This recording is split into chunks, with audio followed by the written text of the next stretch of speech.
नमस्कार। आइए देखते हैं साइबर सुरक्षा कोर्स का दूसरा भाग। नंदिता मैम, आपने मेरी बहुत मदद की है। मैं हमेशा से कंप्यूटर के बारे में जानना चाहता था। तो क्या तुम कंप्यूटर का इतिहास जानना चाहते हो, राजेश? बिल्कुल मैम। क्या आपको कंप्यूटर के इतिहास के बारे में पता है? हाँ राजेश, तो मैं तुम्हें पहले कंप्यूटर के उत्पत्ति के बारे में बताती हूँ। हमारे लिए ये जानना बहुत जरूरी है कि कंप्यूटर हमारी दुनिया में कैसे आया। तभी हम साइबर स्पेस और साइबर सिक्योरिटी के बारे में ठीक तरह से समझ पाएंगे। जीवन के शुरुआती वक्त से ही इंसान गिनती करने की कोशिश करता रहा है। इंसान अपने आसपास की चीजों को ध्यान से देखता था और धीरे धीरे उसने इनके जरिए गिनती की समझ विकसित कर ली। जिंदगी की शुरुआत में इंसान अपनी उंगलियों पर गिनता था। उसके बाद पत्थरों के जरिए, रेत या चट्टानों पर लाइन खींचने लगा। धीरे धीरे इंसान ने औजार और हथियार बनाना सीख लिया जो उसकी रोज की जरूरतों को पूरा करते थे। मैम, तो क्या आप मुझे गणना की उत्पत्ति के बारे में बता सकती हैं? हाँ, दरअसल उच्च गणना की शुरुआत अबैकस के आविष्कार के बाद ही शुरू हुई।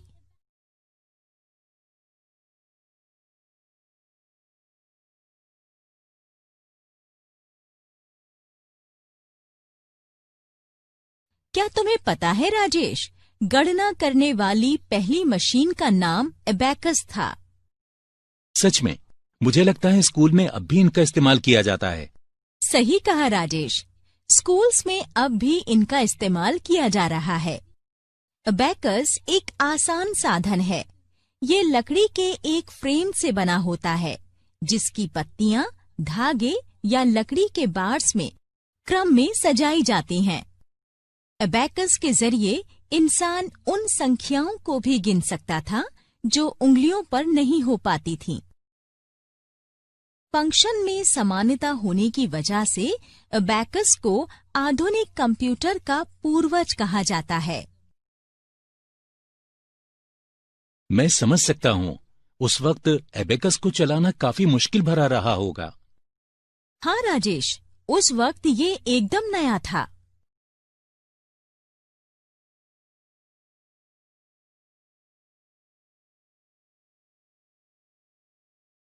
फिर 17वीं शताब्दी में ब्लेज पास्कल की खोज के बाद कंप्यूटर के विकास का अगला दौर शुरू हुआ।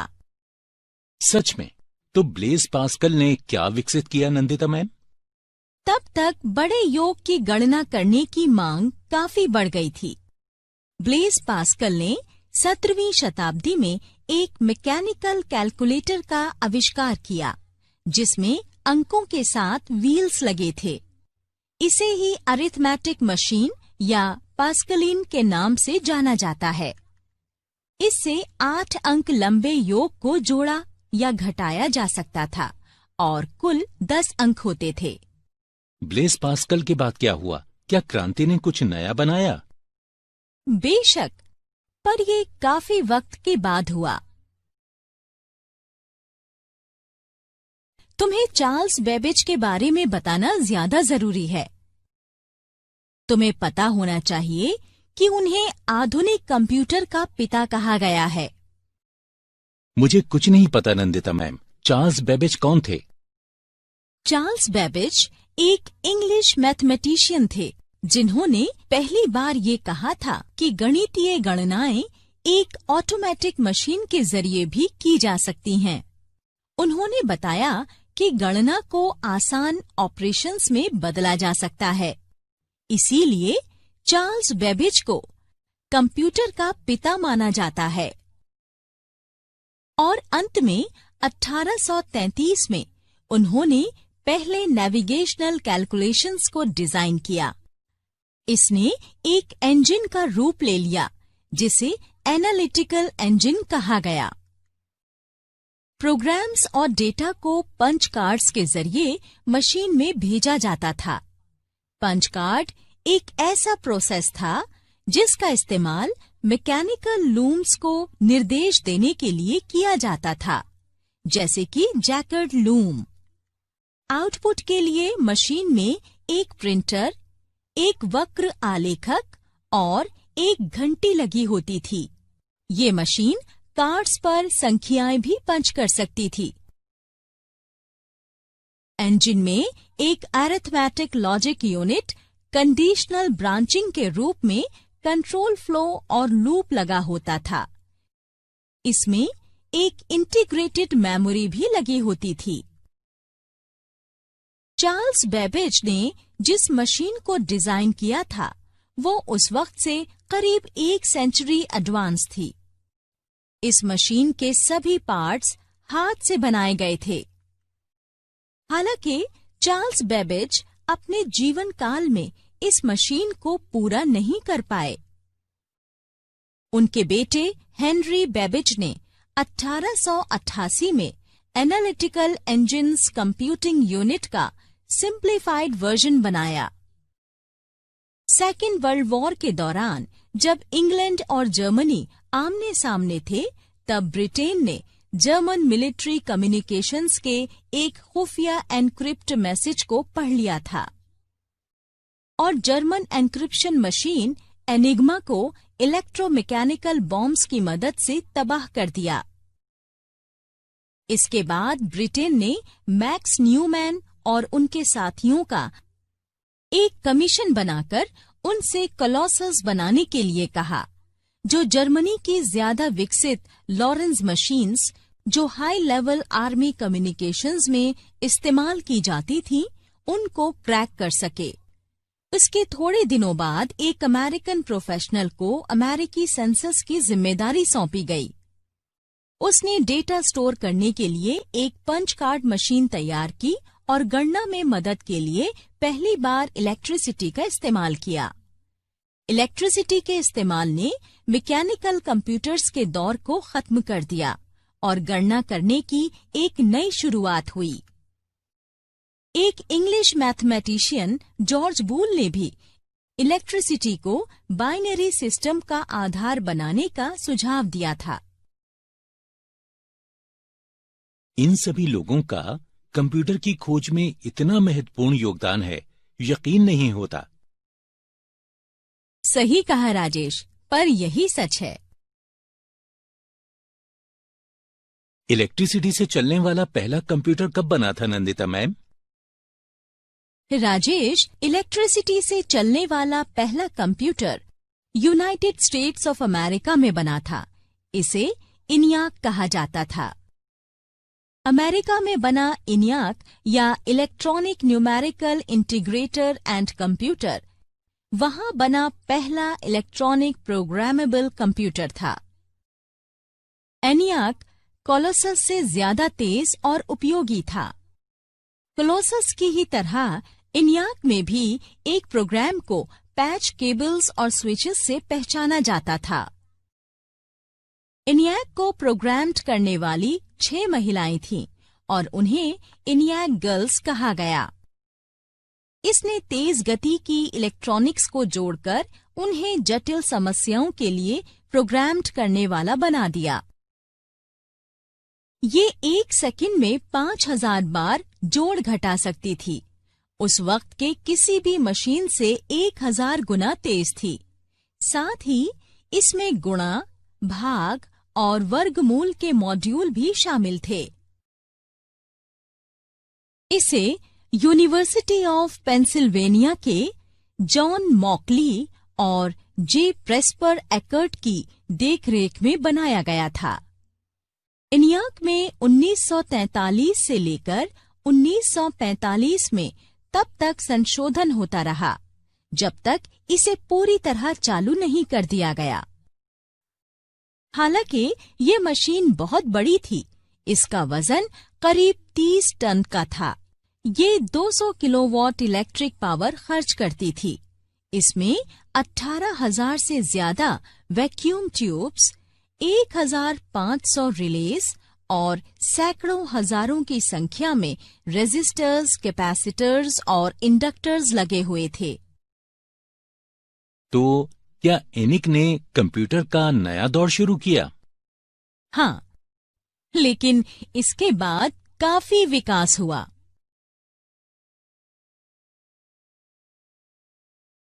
तुम्हें पता है राजेश, आधुनिक कंप्यूटर का कॉन्सेप्ट कब दिया गया था? मुझे नहीं पता नंदिता मैम। दरअसल आधुनिक कंप्यूटर का कॉन्सेप्ट सबसे पहले एक इंग्लिश गणितज्ञ एलन ट्यूरिंग ने 1936 में दिया था। ट्यूरिंग ने एक बहुत ही सरल उपकरण यूनिवर्सल कंप्यूटिंग मशीन पेश की थी। उन्होंने ये भी साबित कर दिया कि इस तरह की मशीन टेप में स्टोर्ड किसी भी गणनीय की निर्देश के मुताबिक गणना कर सकती है। इसके थोड़े दिनों बाद ही उन्होंने एक ऐसी तकनीक इजाद की जिससे ये मशीन प्रोग्रामेबल हो गई। ट्यूरिंग के डिजाइन का कॉन्सेप्ट स्टोर्ड डेटा पर आधारित था। इसके मुताबिक गणना करने के लिए सारे निर्देश मेमोरी में रखे गए थे। ट्यूरिंग की बनाई मशीन्स मौजूदा वक्त में भी कंप्यूटेशन थ्योरी की स्टडी में काफी कारगर हैं। अगर उनके सीमित मेमोरी स्टोर वाली बाध्यता को छोड़ दिया जाए तो मॉडर्न कंप्यूटर्स ट्यूरिंग के विकसित मशीन का ही रूप हैं। इसके बाद वॉन न्यूमैन ने भी मॉडर्न कंप्यूटर्स के लिए ट्यूरिंग की धारणा को सही माना। इन 3 मशीनों में से पहली मशीन 1941 में बनी। वो वैक्यूम ट्यूब्स के जरिए काम करती थी। इससे कंप्यूटर्स तेज तो चलते थे पर उनका वजन ज्यादा हो गया। तो मतलब वैक्यूम ट्यूब्स ने सारी प्रॉब्लम्स को हल कर दिया? बिल्कुल नहीं, अब वैक्यूम ट्यूब्स का कोई इस्तेमाल नहीं है। मैं तुम्हें और बताती हूँ। तो राजेश, क्या तुम्हें पता है कि पहली और दूसरी जनरेशन के कंप्यूटर्स कम्युनिकेशन मशीन्स के रूप में कब विकसित हुए? कृपया बताइए नंदिता मैम। देखो, शुरुआती गणितीय मशीन्स में प्रोग्राम्स फिक्स होते थे। उनके फंक्शंस बदलने पर उन मशीन्स को फिर से बनाने और रीवायरिंग की जरूरत पड़ती थी। एक स्टोर्ड प्रोग्राम कंप्यूटर इस तरह डिजाइन रहता है जिसमें निर्देश मेमोरी में स्टोर रहता है और कंप्यूटर उसी के मुताबिक गणना करता है। यूनिवर्सिटी ऑफ पेंसिल्वेनिया के जॉन वॉन न्यूमैन ने भी एडवैक पर अपनी पहली रिपोर्ट जाहिर की थी, जिसे इनियाक के बाद 1945 में दूसरी जनरेशन कंप्यूटर का प्री मॉडल माना गया। इसके बाद मैनचेस्टर बेबी सामने आया। ये दुनिया का पहला स्टोर्ड प्रोग्राम कंप्यूटर था। इसे विक्टोरिया यूनिवर्सिटी ऑफ मैनचेस्टर के Frederic C Williams, Tom Kilburn और जियोफ टूटिल ने मिलकर बनाया था। इसमें सबसे पहला प्रोग्राम 21 जून 1948 को रन हुआ था। उस वक्त ये पहली वर्किंग मशीन थी जिसमें मॉडर्न इलेक्ट्रॉनिक कंप्यूटर वाली सभी खूबियां शामिल थीं। मैनचेस्टर बेबी के बनाने के बाद एक नए प्रोजेक्ट की शुरुआत की गई। मैनचेस्टर मार्क 1 का बनना उसी डेवलपमेंट का नतीजा था। उसके कुछ वक्त बाद ही डेवलपमेंट की सीरीज में मार्क 1 मॉडर्न कंप्यूटर के रूप में सामने आया। इसे फेरेंटी मार्क 1 भी कहा गया। ये दुनिया का पहला कंप्यूटर था जो हर काम के लिए था और 1951 में व्यावसायिक रूप से सबके लिए उपलब्ध था। तो क्या हम आजकल फेरेंटी मार्क 1 वर्जन यूज करते हैं? नहीं, आज के कंप्यूटर्स के मुकाबले वो बहुत पुराने मॉडल हैं। नए कंप्यूटर्स काफी अलग हैं।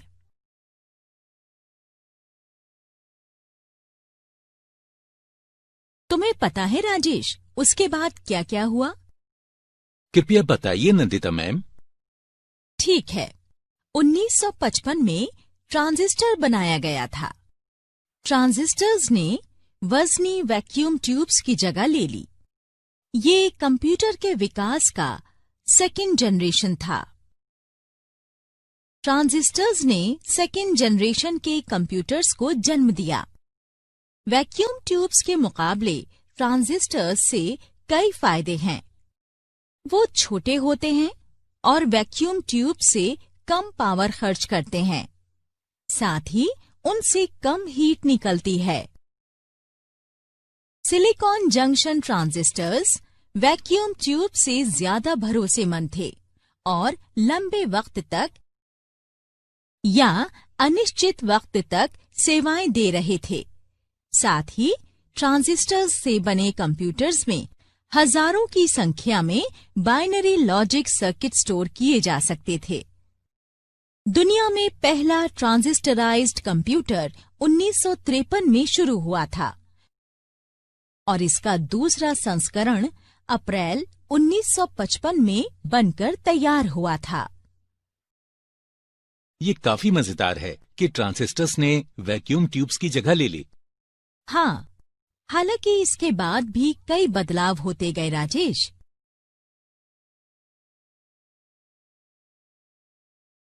मैंने इंटीग्रेटेड सर्किट्स के बारे में भी काफी सुना है। इसने भी कंप्यूटर के विकास में महत्वपूर्ण योगदान दिया है। सही कहा राजेश। 1952 में इंटीग्रेटेड सर्किट्स या आईसीज के आविष्कार ने कंप्यूटर के विकास को नई राह दी। इंटीग्रेटेड सर्किट की खोज के बाद गणनीय शक्ति में कई खास बदलाव किए जा सके। इंटीग्रेटेड सर्किट का विचार सबसे पहले 1952 में मिनिस्ट्री ऑफ डिफेंस के रॉयल रडार एस्टैब्लिशमेंट में काम करने वाले एक रडार साइंटिस्ट जियोफ्रे W.A. डमर ने दिया था। सबसे पहले जैक किल्बी ने टेक्सास इंस्ट्रूमेंट्स और रॉबर्ट नॉइस ने फेयरचाइल्ड सेमीकंडक्टर में आईसीज बनाया था। किल्बी ने अपने नए गैजेट्स को सेमीकंडक्टर मटेरियल के रूप में पेश किया। इस मटेरियल में इलेक्ट्रॉनिक सर्किट को फ्रेम करने वाले सभी तत्व शामिल थे। रॉबर्ट नॉइस के बाद एक अमेरिकी भौतिक शास्त्री ने नया सिलिकॉन चिप बनाया। उनके चिप ने उन मुद्दों को भी हल कर दिया जो किल्बी नहीं कर सके थे। ये चिप्स सिलिकॉन से बनाए गए थे, जो किल्बी के जर्मेनियम से बने चिप्स के मुकाबले बेहतरीन थे। नए आईसीज बनने के बाद दुनिया में कंप्यूटर्स का कमर्शियल और पर्सनल लेवल पर खूब इस्तेमाल किया जाने लगा। इसके बाद माइक्रो प्रोसेसर की खोज की गई। प्रीमियर माइक्रो प्रोसेसर इंटेल 4004 का कॉन्सेप्ट सबसे पहले इंटेल में काम करने वाले टेड हॉफ, फेडेरिको फैगन और स्टैनली मेजर ने दिया और उन्होंने ही इसे बनाया। तो क्या हमारे सिस्टम में लगा माइक्रो प्रोसेसर सबसे आधुनिक खोज है? हाँ, अब तक तो है। हालांकि कोई नहीं जानता कि कब कोई नई खोज सामने आ जाए।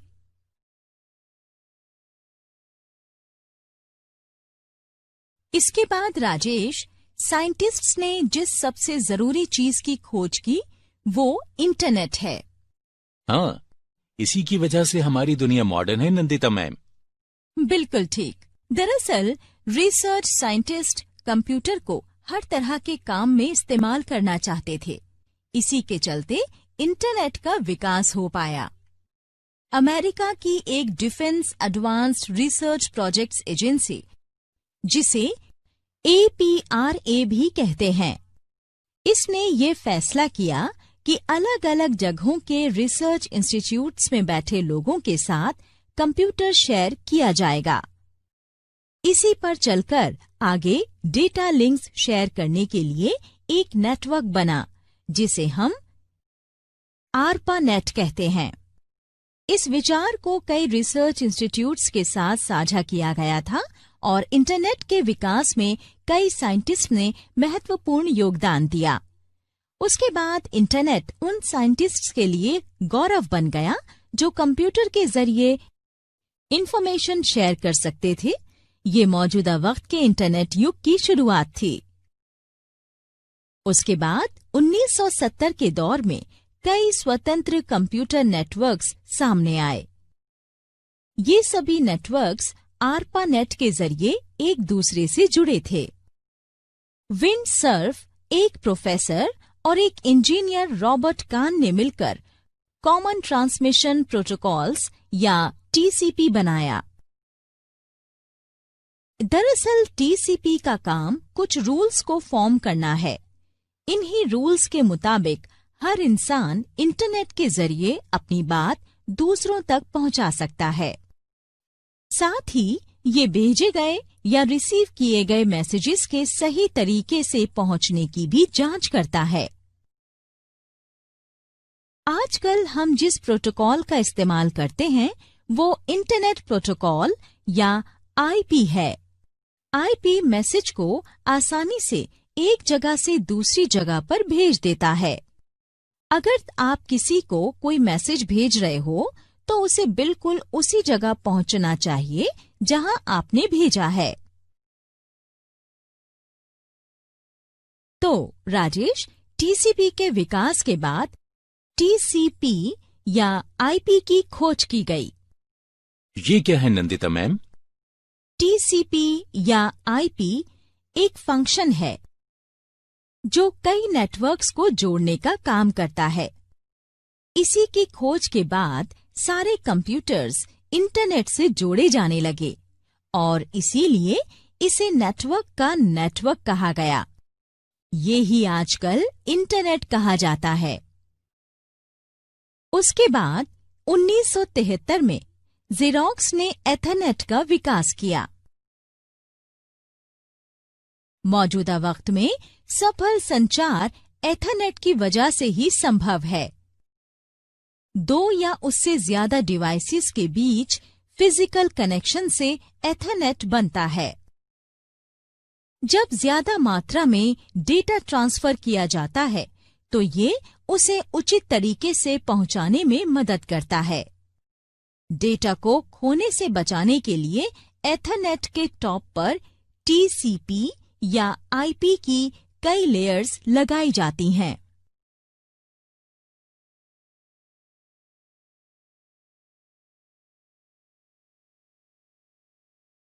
नंदिता मैम, आजकल हम अपने मोबाइल से भी कंप्यूटर चला लेते हैं। ये कैसे संभव है? सही कहा राजेश। सबसे पहले मोबाइल कंप्यूटर्स 1980 के दशक में बने थे। हालांकि वो बहुत भारी थे और उन्हें कहीं ले जाना मुश्किल था। मैं तुम्हें मोबाइल कंप्यूटर्स या फोन्स के बारे में और बताती हूँ। पहला मोबाइल कंप्यूटर्स का विकास ऑसबॉर्न 1 और कॉम्पैक्ट पोर्टेबल ने किया था। हालांकि उन्हें प्लग इन करने की जरूरत पड़ती थी। अगर लैपटॉप्स की बात करें तो पहले बने कंप्यूटर को ग्रिड कंपासेस कहा गया। इन कंप्यूटर्स में बैटरीज लगी थीं, जिससे इलेक्ट्रिसिटी की जरूरत पूरी की जाती थी। टेक्नोलॉजी में रोज हो रहे बदलाव ने इसे पोर्टेबल बैटरी से चलाने में सफलता हासिल की।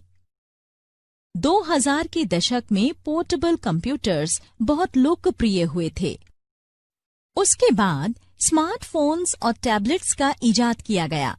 ये कई तरह के ऑपरेटिंग सिस्टम्स के जरिए काम करते हैं और बहुत कम वक्त में ही उन्होंने कंप्यूटिंग वर्ल्ड की दुनिया पर कब्जा कर लिया।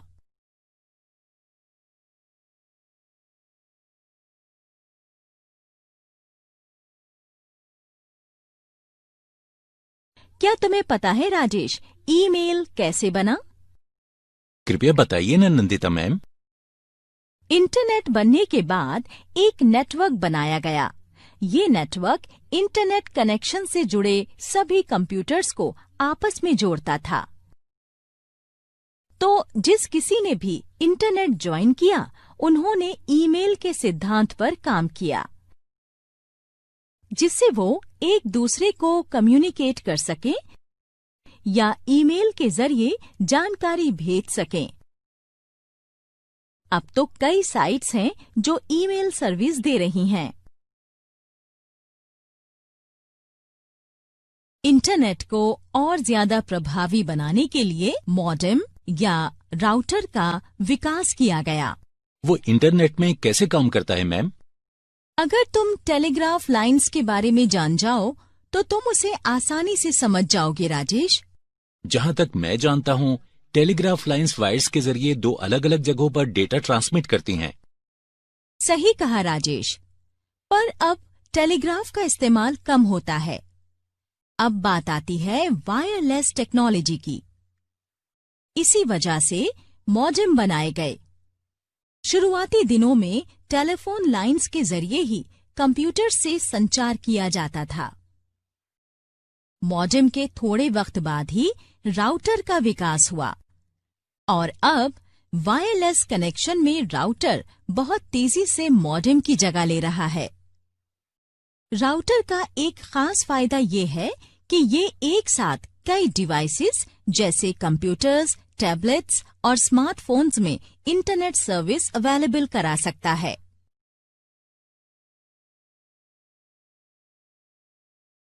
राजेश, तुम्हें वर्ल्ड वाइड वेब के बारे में तो पता ही होगा। बिल्कुल मैम। मैं तुम्हें इसके शुरुआत के बारे में बताती हूँ। वर्ल्ड वाइड वेब का विचार सबसे पहले स्विट्जरलैंड के एक शोधकर्ता टिम बर्नर्स ने 1990 में दिया था। टिम बर्नर्स ली ने सूचना संचार को बढ़ावा देने के लिए एक नया रास्ता चुना। उन्होंने एक लिंक के जरिए एक कंप्यूटर के किसी डॉक्यूमेंट को अलग अलग जगहों पर लगे हुए कंप्यूटर्स में खोलने की जिम्मेदारी ली। इसके लिए उन्होंने सॉफ्टवेयर बनाया जो आइडेंटिफाइंग सिस्टम URL या जिसे यूनिट रिसोर्सेज लोकेटर्स भी कहते हैं और एक इंटरफेस HTTP या हाइपर टेक्स्ट ट्रांसफर प्रोटोकॉल का इस्तेमाल करता था। बीतते वक्त के साथ जल्द ही ये बहुत लोकप्रिय हो गया। इसे वर्ल्ड वाइड वेब कहा गया। शॉर्ट में इसे WWW कहते हैं। WWW कमर्शियल ऑर्गेनाइजेशंस को दुनिया भर में ग्राहकों तक पहुंचने का रास्ता देता है। सभी कमर्शियल ऑर्गेनाइजेशंस, खासकर एंटरटेनमेंट इंडस्ट्री को इससे बहुत फायदा हुआ। राजेश, अब तो तुम बता सकते हो कि हम इंटरनेट पर कितने निर्भर हो गए हैं? बिल्कुल नंदिता मैम। इंटरनेट और WWW के बिना हमारा कोई काम पूरा नहीं हो सकता। इसीलिए हमारे लिए ये बहुत जरूरी है कि हम इंटरनेट को लेकर अलर्ट रहें और किसी को भी अपने प्राइवेट कंप्यूटर और संचार में न घुसने दें। सही कह रही हैं मैम। तो आप इंटरनेट के बारे में और कुछ बता सकती हैं? दरअसल राजेश, इंटरनेट की यात्रा यहीं खत्म नहीं होती। इसका सिलसिला चलता रहेगा। दुनिया भर के रिसर्च सेंटर्स में इंटरनेट और संचार से जुड़ी नई खोज जारी है। मैं सब समझ गया। इतनी ज्यादा जानकारी देने के लिए आपका बहुत शुक्रिया नंदिता मैम।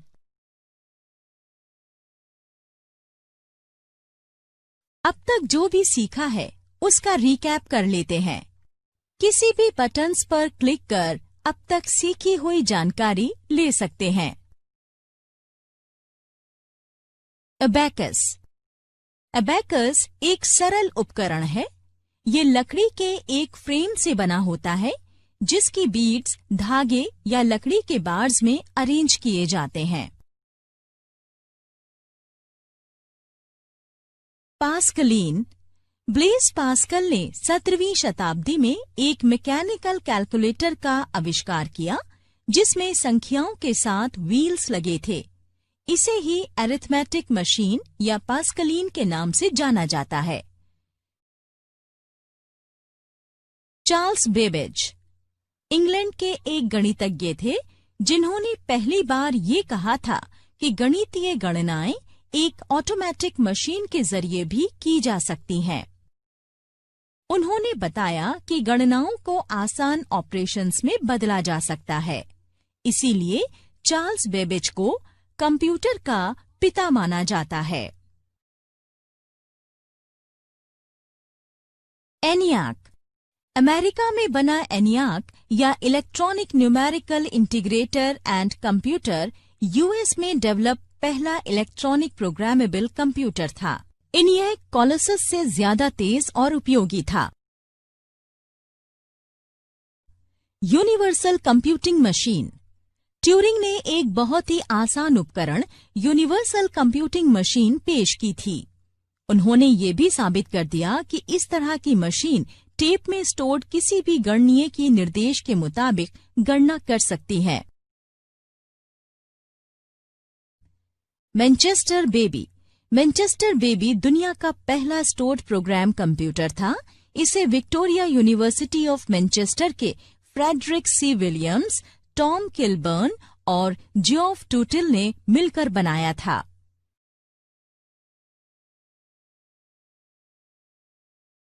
ट्रांजिस्टर्स। ट्रांजिस्टर्स ने सेकेंड जनरेशन के कंप्यूटर्स को जन्म दिया। वैक्यूम ट्यूब्स के मुकाबले ट्रांजिस्टर्स से कई फायदे हैं। वो छोटे होते हैं और वैक्यूम ट्यूब से कम पावर खर्च करते हैं। साथ ही उनमें हीट भी कम निकलती है।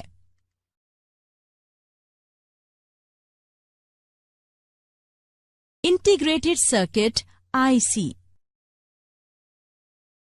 इंटीग्रेटेड सर्किट का विचार सबसे पहले 1952 में मिनिस्ट्री ऑफ डिफेंस के रॉयल रडार एस्टैब्लिशमेंट में काम करने वाले एक रडार साइंटिस्ट जियोफ्री W.A. डमर ने किया था। इसने ट्रांजिस्टर की जगह ले ली।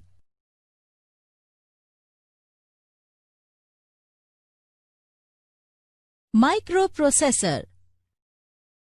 प्रीमियर माइक्रोप्रोसेसर इंटेल 4004 का विचार सबसे पहले इंटेल में काम करने वाले टेड हॉफ, फेडेरिको फैगिन और स्टैनले मेजर ने दिया और इसे बनाया। इसके साथ ही ये कंप्यूटर्स की सबसे आधुनिक तकनीक बन गई।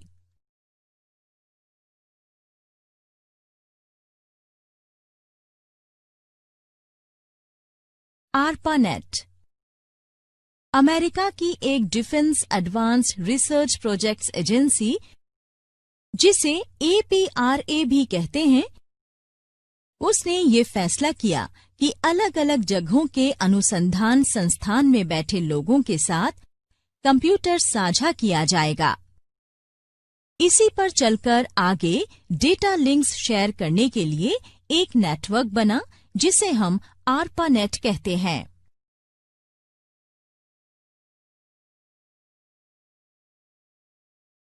एथरनेट। 1973 में एथरनेट के विकास ने ही आधुनिक संचार तकनीक को संभव बनाया। 2 या उससे ज्यादा डिवाइसेस के बीच फिजिकल कनेक्शन से एथरनेट बनता है।